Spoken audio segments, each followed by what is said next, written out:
Hello, everybody, and welcome to AviaDev Insight Africa, episode 129 of AviaDev Insight Africa, the podcast offering a window to the world of African aviation with your host, Jon Howell, CEO and founder of AviaDev Africa. Now, as our regular listeners know, I'm really keen to spread good news through the podcast, and I've tried to avoid adding to the general doom and gloom that's affecting not just the African airline industry, but the airline industry as a whole, especially as we record this on the day that South African Airways itself has announced retrenchment of over 2,500 staff. So it's difficult times, as we all know. But I'm a firm believer, and have been since we began AviaDev Africa, that any economic recovery and recovery of African tourism as a whole is going to be reliant on reliable and affordable air services, domestically and regionally, not just internationally. And those of you who know the aims and objectives of AviaDev Africa is to focus on this regional connectivity as much as anything else. So that's why today I'm delighted to say we're joined by somebody who's decided now is the time to jump back into the industry and has understandably made a few waves with the announcement, but we just want to get a little bit deeper into what's happening with the plan. So Gidon Novick is the founder of Lucid Ventures. He's well known throughout the industry as the founder of Kulula.com, spent 12 years in the tough airline industry, where he innovated and redefined the South African airline space, and is credited for a lot of the low-cost travel that we have now in the African airline space. He also launched a slow launch concept, which those travelers, frequent travelers in South Africa, will also be familiar with. Now, after leaving the airline industry, he spent 3 years at Discovery as the CEO of Vitality and head of digital. But now he's back. So welcome to the podcast, first of all, Gidon. Thank you, John. Fantastic. So I noticed that your current company is called Lucid Ventures, and the definition of lucid is clear thinking. So were you thinking clearly when you had this idea, and what sparked the idea? Well, John, I suppose only time will tell, and only time will be able to answer that question. Hopefully so. It's for many people around the world, it's been a time to reflect. It's been a time to reset.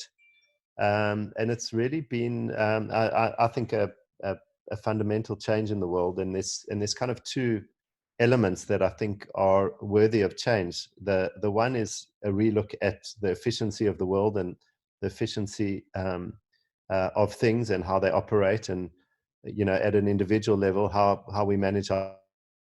Many of us have been put under pressure with COVID-19 in many respects. And so efficiency is forefront in our minds. And I think on the flip side, there's the opportunity for creativity. This is a time where traditional, normal ways of thinking don't necessarily solve the problems that we're faced with. And so those two kind of themes have really got my mind racing towards the opportunity that I see in the airline industry.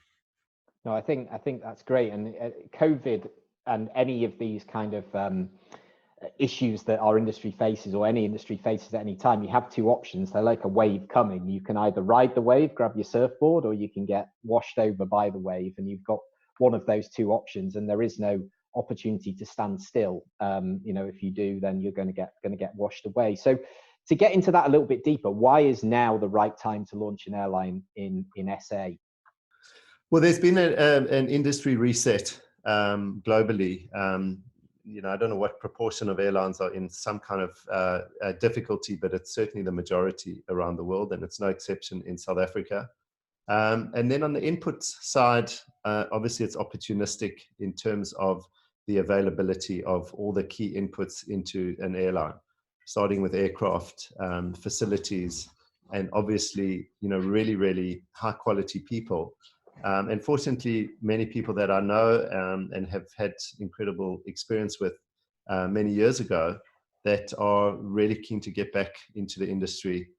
So I think when you put all of that together, there's an opportunity to create something new, something fresh, something super efficient. And then, as always, something that resonates with the market, where the market is today. I think people, it's a very unique situation that we find ourselves in. Yeah, it really is. And it's looking at specifically the operational costs, where do you think there is space to actually save cash that other airlines maybe haven't considered or are overspending on? Are there specific areas that you've kind of identified? Yeah, I mean, obviously, aircraft pricing, whether one's buying or leasing is, dramatically lower than just a few months ago.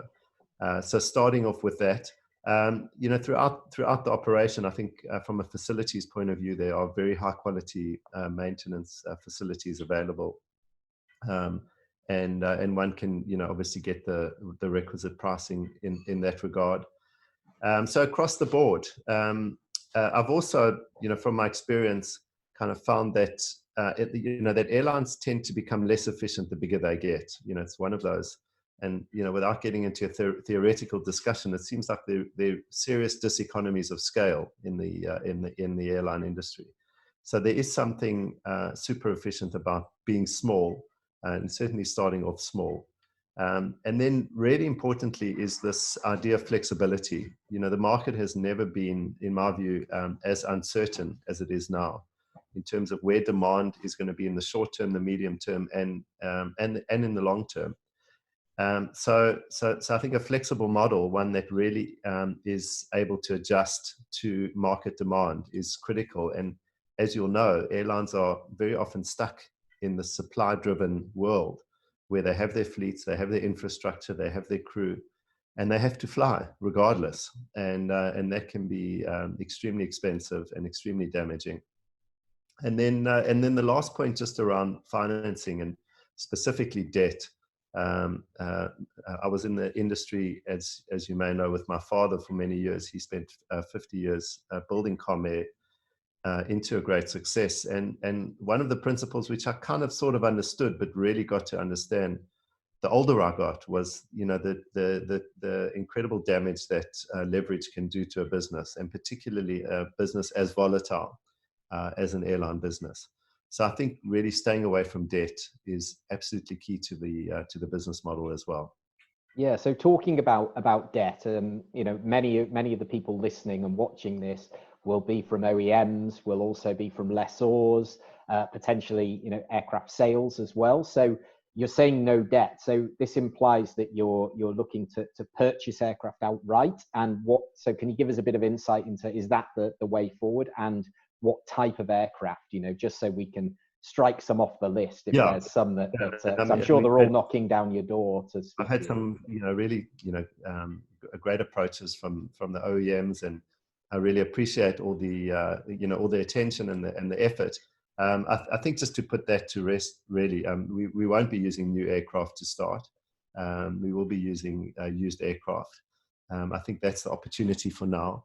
And frankly, in a market like South Africa, I'm not sure if it justifies new aircraft, certainly for some time to come. So that may not be the best news for OEMs, but we have traditionally we have high interest rates. They've come down significantly, but our airfares are nowhere near in dollar terms what they are in some of the northern markets. So we have to adjust the model to what's right for this particular market.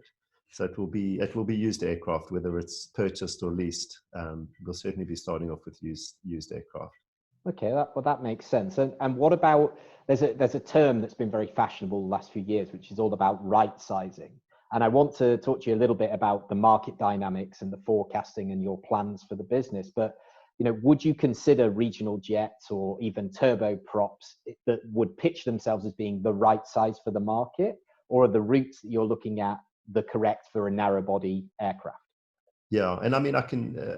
The short answer is we're only really interested in the bigger narrow bodies, in the 180 odd seater aircraft. And one route in particular, and you can guess which route that is. It's the Cape Town Joburg. Cape Town Joburg. I mean, you'll know, I don't know what the latest stat is, but I think it was 12th or 13th in the world. I think 9th actually last year. 9th. It was 9th busiest, yeah.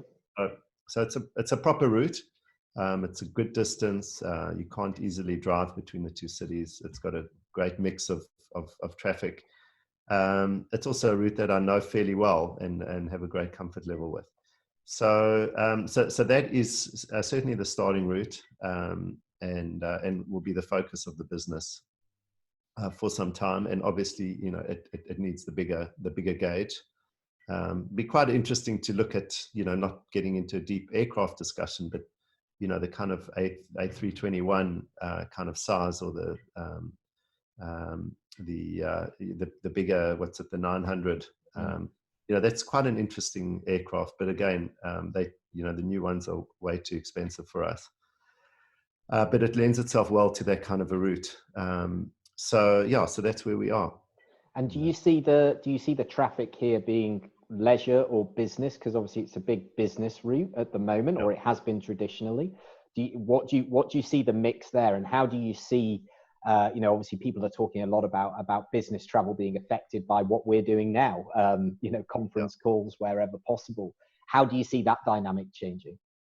So on the one hand, I'm not very bullish at all on business travel. Business travel will obviously continue, but I think it will continue at significantly lower volumes for good reason. Many trips that people have taken in the past don't actually need to take place. I think trips can be consolidated, maybe into longer trips, fewer trips, but longer trips.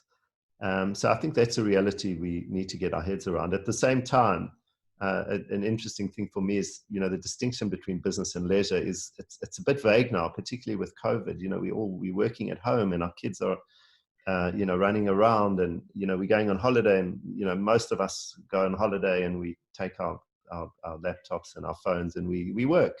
Very few people I know actually have proper holidays anymore, which I'm not sure is a good thing. But I think this business leisure thing is become much more fluid. But talking about the leisure, if I may, for a moment, South Africa is just an absolute gem tourist destination. We were talking about it before the call started, and I have tremendous optimism about South Africa as a tourist destination. We have the most incredible product. I live just behind one of those mountains behind you. I wish I did. Sorry, this is a virtual background, guys. I'm not sat on Robben Island talking to you right now. Yes. So I think that has great potential. My sense is that leisure travel will bounce back globally. I think it's a bug that the whole world has got. Not that we should be talking about bugs, but that's, I think, a very positive bug that is not going away. I think people are seeking experiences in their lives more than products, and they're going to continue spending on leisure travel. So one has to be mindful of that, and obviously with that comes tighter budgets. The corporates were the guys that were less price sensitive, had got their tax deductions, and I think that world of relying on that business to keep your airline afloat, I think those days are over, and hence the requirement for super efficiency is going to be greater than ever. And that's why a model that's built from ground up with absolute efficiency at every key decision point is important. Yeah, and this is what I'm fascinated about, because as aviation people, we're obsessed with data, with forecasting, and of course I'm really fascinated to know how you created a business plan, because any old data, even if it was from this is the historic data, it's completely irrelevant now. So when you were putting together your forecasting, your data, how did you do it? And would you deem it super conservative, or is it super optimistic, or is it somewhere in the middle? Is it just realistic? Well, it's super. We have no clue. I mean, that is, it's very honest. Yeah. But it is absolutely true. And I think there's demand there. You just don't know how much it is. Yeah. We know the demand's going to come. I mean, people are going to travel domestically and regionally in our market. That will come back. Whether that's going to come back to the previous volumes, I would say probably not for a very long time. Is it going to be 1 year, 2 years, 3 years? I have no idea. And that's why, I think the most humble business model is one that has flexibility. And so you have efficiency on the one hand, but equally important, or even more important, is having the flexibility to be able to scale up as and when the demand is there. And airlines in a way are a bit of an arrogant, if I can use that, business model, because you build your schedule, and off you go and you fly the schedule, but demand is doing its own thing. And we know, we've experienced in a very dramatic way the impact of black swan events on the airline industry. So, I think just, this, I don't think will be the last black swan event in the airline industry. I think one almost has to build a model in anticipation of the next COVID, or the next oil price spike, or the next ash cloud, or the next whatever, or the next water crisis in Cape Town, or who knows. But we know that this is an industry that just, gets hit so hard. And I think the model's got to be built with that in mind. Absolutely, 100%. And just to clear something up on the model side as well, I think you've said this already, but the financing from this is local South African investors, and it's individuals, or it's entities, or it's no, it's private. It's private capital. Fantastic, fantastic. Yeah, trying to keep the capital structure simple, and as I said before, just staying well away from debt. And with the business model, just to go back to that, obviously it's being pitched as a low cost airline. The big thing that's going to impact those, which we're already seeing here in Europe with Ryanair and EasyJet restarting operations, Ryanair only started last week, is of course the extra time it's now going to take at turnaround to obviously clean the aircraft, to disembark and board the passengers, and all of the other things that come into it. So all this is kind of factored into the number of rotations you can offer on a daily basis. And is that part of the reason behind the larger gauge aircraft? Because, it might be fewer frequencies than in a normal environment. Yeah. I mean, the term low cost airline, just to challenge that for a second, I think it's an outdated term, because if you're in the short haul market globally, I would think, and you don't have a low cost base, then you're not going to be around. I mean, I don't know how you're going to survive in whatever market you're operating in. So I think that term is going to wither away, and I think we have to be a low cost airline, otherwise we don't have a right to even play a part in the industry. In terms of utilization, I don't want to be under pressure to drive utilization. I think that's a trap. It's obviously a trap that's driven by high capital costs and high fixed costs. And we want to avoid that trap. And we want to be in a position where our fixed costs are relatively, in fact, a significantly, proportionately a very small part of our cost base. And obviously within fixed costs are debt, which we won't have, and other fixed overheads. So we're going to manage those very, very tightly, and we'll spend money when we fly, and hopefully we'll generate enough income to cover the cost of those flights, if I can put it as straightforwardly as that. I think keeping it simple, and people overcomplicate the models, and if you're going to focus on one route, one aircraft type, small fleet, that positioning suddenly becomes clear. It becomes lucid, as we would say, with as to go back to the original point. So even obviously operating that point-to-point connectivity, you'll also be taking transit passengers one way or the other, as well as people visiting friends or relatives, leisure traffic, business traffic. So how do you feel about interlining code sharing, especially with all the amazing work the guys at Cape Town, at Wesgro, at AXA, down there to attract these airlines like Delta, like United into Cape Town? There's so much onward connectivity and vice versa that's going to happen. So how do you view that in terms of creating those partnerships? Yeah, I mean, we absolutely want to do that over time. It just so happens that that's not even that market of all the markets is the one that's least lucid in terms of when that's going to come back on stream, who's going to start flying here again, when is it going to happen, what frequencies are they going to reintroduce. So I think that's very uncertain. The stat was that business represents north of 30% of the domestic market in South Africa. So it is a very important market segment, but we don't have to prioritize it at this stage. My view on distribution has always been, create as wide a distribution as possible. Don't think that you're just going to drive business through your direct channels or through one or two select online travel agencies. Just go broad with distribution. You can price, if a channel's particularly expensive, you can price accordingly. So I think, in terms of distribution, we'll go wide, but obviously we're going to be dependent on a local market for the foreseeable future.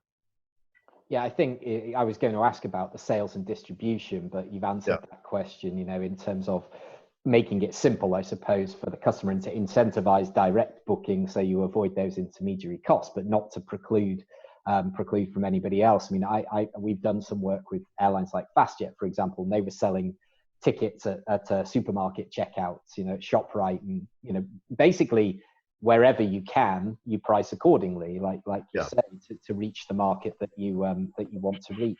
And just to clear something else up as well, in terms of the obviously you've only got one option for airport in Cape Town, but in Johannesburg, are you looking at OR Tambo? Would you consider Lanseria? Have you made that decision? Yeah, it's going to be OR Tambo. I mean, it's Lanseria has been a great success.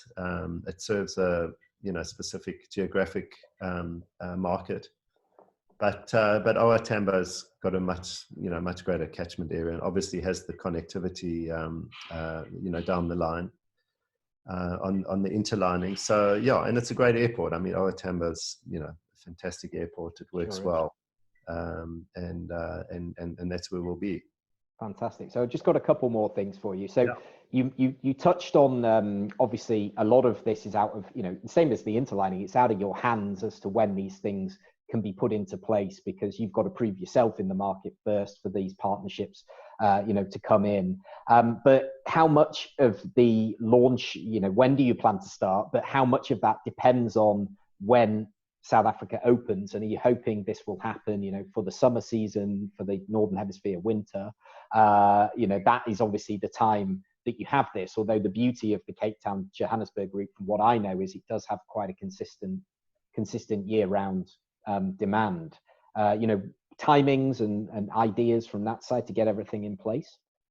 So I mean, I think there's a couple of issues. There's three issues really. The one is the regulatory issues around restricted travel. That's obviously still in place, particularly around international. It is opening up domestically, and then just as importantly is the behavioral side of air travel, and I think that's the big unknown in the industry globally. Even when people are allowed to travel, will they travel? Will they travel as much as they used to travel? So I think that's a big unknown, and I think we know that people are fearful at the moment for good reason, and it will take a while for those fears to subside. You've then got the issue of just the kind of practical convenience issues around even if they aren't fearful, even if they are allowed to fly and they aren't fearful, to what extent is the process going to deter people from traveling? The extra checks and procedures, and we know that airport security, a very necessary thing, but it had a real impact on people's desire to travel, particularly on a short flight where it takes up half of your travel time just getting through airports. So I think those are very big unknowns, and we certainly don't know the answers to them, and certainly don't know the timing. So one of the real advantages, if I can be blunt about a startup, is that we can choose our timing. We don't have that pressure of of an existing infrastructure to fill, and we will be very mindful of that, and choose our timing, and just be start slow. We're not rushing into this. We're not trying to take over the market, and we just want to get in with a really solid offering, a very well managed cost infrastructure, and a great product. We haven't released all the details about our product, what it's going to be called, and all of that, but customers, it's a service business, and it's the one thing that I've learned is that customer service and looking after people is not very easy to find in across industries. Most companies don't do it very well, and therein lies an opportunity. South Africans, we have incredible people in South Africa. They're warm, they're engaging. We have a very diverse workforce in South Africa, and within that, I think, is the ability to create a very, very special service culture, which is part of what we'll do as well. Yeah, now out of adversity comes opportunity. I mean, 2008 spawned some amazing businesses like WhatsApp and Uber and all these other incredible sort of game changer, Airbnb and all these other ones that now obviously dominate the landscape. And these opportunities do exist if you're confident enough to take to take that leap and take that plunge. So you may have answered this already, but you spent 12 years in South African aviation before your sabbatical. So what did you learn first time round that you're going to put into practice this time round?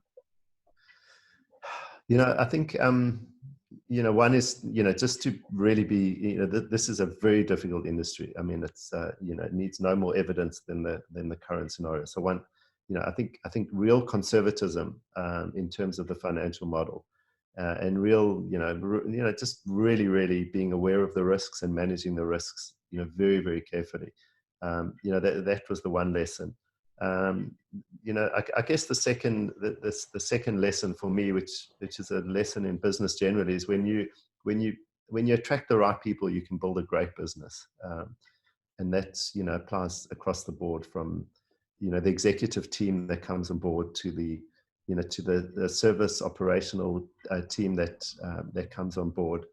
That's a recipe for success. So conservative financial management, getting brilliant people, and fortunately there are brilliant people available right now, I think gives one not guaranteed success, but certainly a good chance at it. Absolutely. And conversely, what have you learned from the 3-4 years out of the industry that you want to put into practice, from your other experience? I was actually quite determined to stay out of the industry, so I don't know what clicked. Hey, it's addictive. It's the kerosene in the air. I think what I did learn, which was humbling as well, is that all businesses are tough. I haven't found a business that's easy, and I kind of thought in my airline days that, sure, this is such a tough business, but everybody else's business is easy. But it's not the case. I mean, everybody's, I think most businesses are tough and have very tough components to manage. So, maybe if you don't like problem solving, which I happen to like, it's, business is not a great endeavor to pursue. But, it's just a never ending stream of problems. So you've got to just start enjoying solving problems, because they are going to come, and all the things that you didn't anticipate, or many things that you didn't anticipate, will present themselves. And there's always a solution to a problem. That's the other lesson. There is always a solution, no matter how hopeless and desperate a situation may appear, like the one that the world is in now. There's a solution. It will be solved. There will be pain and suffering in the process, but there's a solution, and there's a light, and the world will carry on, and people will travel again. Yeah, I love it. Very positive, and it's what we're all about here. And it's very interesting you use the word tough, with the airline. Although I did a little bit of research, and I'm aware that Kalula means it's easy. So was that some sort of paradox when you named the airline Kalula? Was that the idea? Was it a kind of an in-joke, or the idea was obviously, I expect, to focus on the customer experience as opposed to your experience behind the scenes? Yeah. Well, and talking about that, the other lesson is that, to create simplicity is actually sometimes very difficult, because it requires a change of mindset. And I think that is one of the great challenges of our time, is to, particularly now, is to just, recreate simplicity, first principle, build things up from first principles. So much has been destroyed in this in this environment, that building it up, being humble, being efficient, being focused is going to be really, really important. Fantastic. And very, very final question, because I have to ask, any clues at all to the branding, to the name, or is this, even if you can tell me, look, I've got it, or I'm finalizing it, or you have no idea, where are you up to with that? What, I've got some thoughts in my head, but the other thing that I've kind of learned is, I have lots of ideas, and I present them to my team and people that I'm working with. And I've learned to not be married to whatever ideas that I have, because they may be good ideas, but very often they're not such good ideas. So I've got some ideas in my head, but I'm putting it out there with the team that I'm busy building. and it will, it will emerge.